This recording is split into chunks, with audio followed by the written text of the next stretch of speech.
Temps subjectif, temps objectif, de Stéphane Pucheux. Au quotidien, lorsque nous nous acquittons des différentes tâches qui nous incombent, la pendule ou l'horloge avance dans un rythme que l'on peut qualifier de commun. Nous avons l'impression de vivre, à peu de choses près, le même temps. Nous sommes dans le même temps. Se ravitailler, se rendre au travail, se déplacer, se reposer. Conjointement, ce temps est subjectif sans la mesure où chacun le vit à sa manière, selon sa propre appréhension du segment ou de l'horaire en question.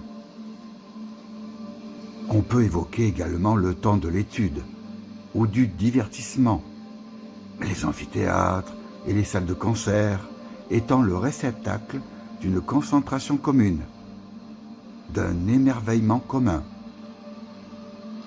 Conjointement aussi, et tandis que les mois et les années s'écoulent invisiblement, immatériellement, sans le moindre bruit, s'élabore l'œuvre de l'écrivain dans une temporalité fortement subjective.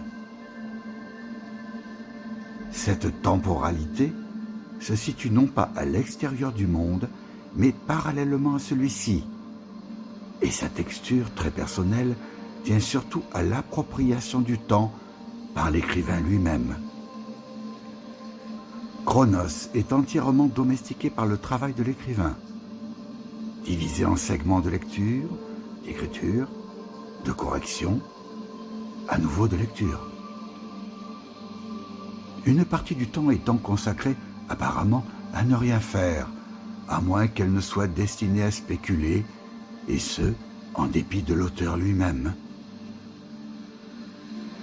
2 ou 3 ans consacrés à un chapitre de l'œuvre, puis une pause qui s'intercale ou s'impose, et ensuite c'est une reprise qui s'opère, avec des évolutions, tant dans la forme que dans le fond, pendant que le monde, lui, continue de tourner, lentement. Parfois, le temps subjectif et le temps commun se rejoignent, lorsque la décision de l'auteur se confond avec les événements. Exemple, lorsque Guillaume Apollinaire s'engage volontairement dans la Grande Guerre, ce qui lui vaudra quelques stigmates.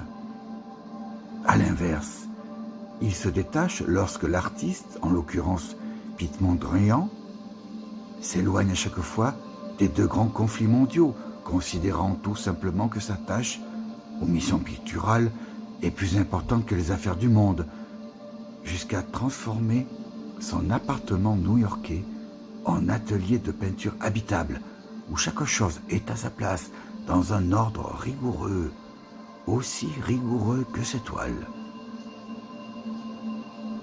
Pendant les heures de bureau, l'écrivain est rivé à son bureau.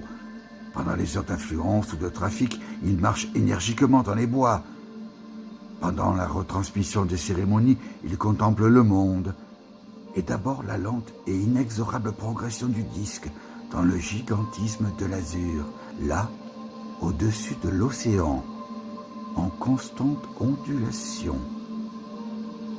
Tandis que le vent, lui, érode les dunes et accentue la descente de l'écume, jusqu'à ce qu'une nouvelle vague se forme dans le champ oculaire d'autres visiteurs, d'autres promeneurs.